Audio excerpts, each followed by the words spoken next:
Amanda Seals breaks down on the real.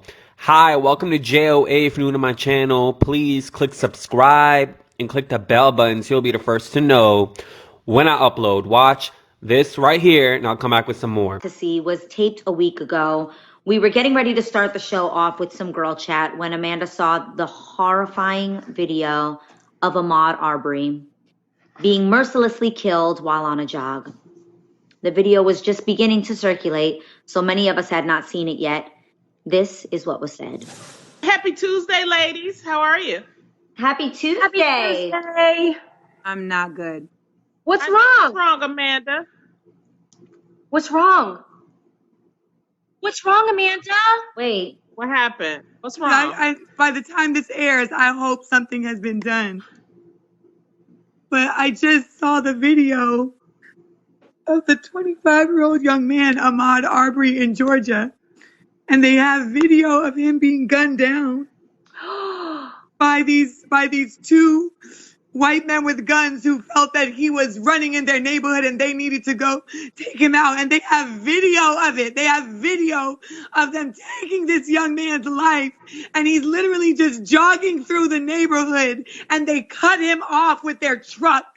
And he's running and they shoot him in his stomach and he's trying to keep running and he falls to the ground. And I sit here every day on this show and I go in our comments and I see people say, why does she always talk about race? Why do we always talk about black people? Why are we always talking about, why can't we just sit up here and have a good time? Because things like this are actually happening. I feel crazy.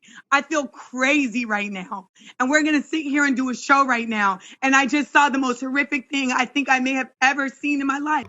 So when I saw this on Madame Noir, which is a website, an entertainment website, and I watched the video, I bawled my eyes out.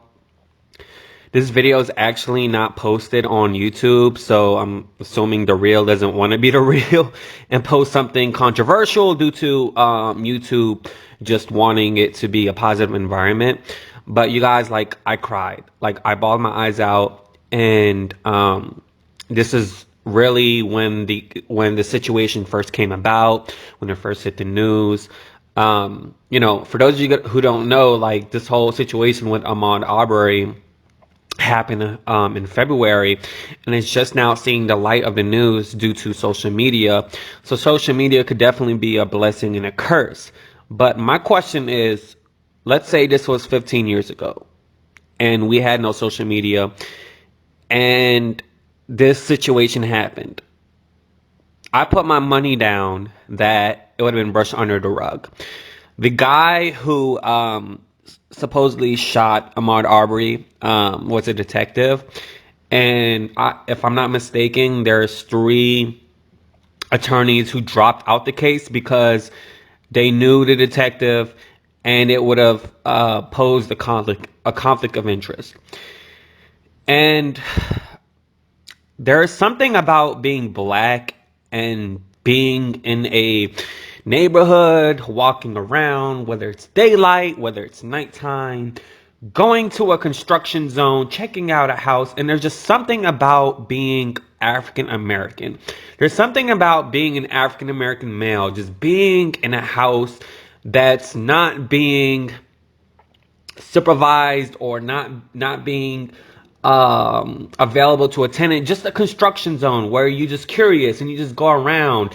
And while there's other people who does it, but there's just something about being black that bothers people so much. Like, it's a stigma that you have to be nosy and you have to wonder, why is this black man in my neighborhood when it's predominantly white? Or why am I being bothered by a black man touring a construction zone, but I'm not being bothered by children or other races touring a construction zone, and I'm using that as bait to say, you know what, I'm going to end this person's life.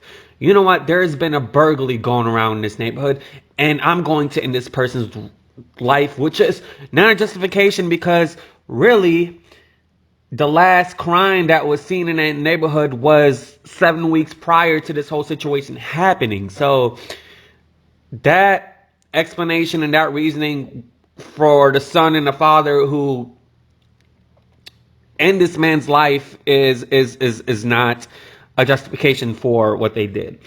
So from what I know about this story is that the boy who's 34 years old who participated in the action of killing Ahmad was actually he called the police before. He called the police and he was saying that, hey, there's a man in a construction zone, and it appears to be that, you know, he could be armed, and he looked like, you know, or he act like he could be armed. And also from what I'm known, the neighbors who own, not the neighbors, but the people who own the home said nothing was stolen, and it appears to be that Ahmad just went there because there was access to water, like an access to like a faucet where he can get something to drink. And the neighbors actually released footage, consistent footage of Ahmad going to this home. This isn't his first time going there. And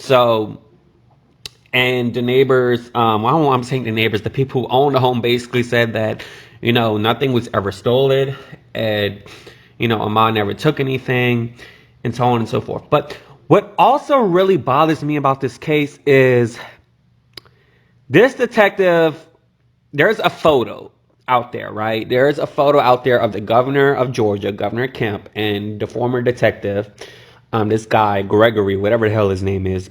They're in a photo together. And in the photo, you know, they're shoulder to shoulder. The guy's arm is around the governor, and he's wearing a yellow shirt that says Allah is not real.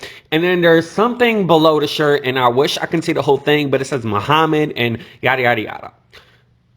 I don't see why there's no outrage about that, you know. And really, I do feel like that shirt right there should be used as evidence as this man being a racist, as this man basically promoting racial rhetoric. And I just really don't understand why there's no outrage about that. I don't get it, and I just really don't understand.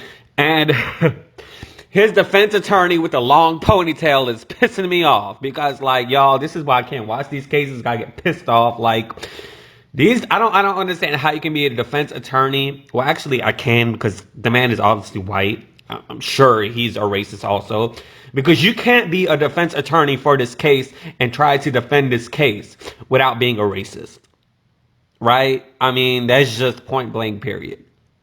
Right or wrong. Like, this is just crazy. And I kind of like felt for Amanda in that clip, and I cried like with her when I first saw it. And I know I'm very critical about her, but, you know, situations like this, when she's vulnerable and relatable, this is what I like, and this is what I want to see from her, from this show, as opposed to always seeming to be guarded and defensive and stuff. But let me know what you think in the comments below. Please click subscribe and click that bell button so you'll be the first to know when I upload.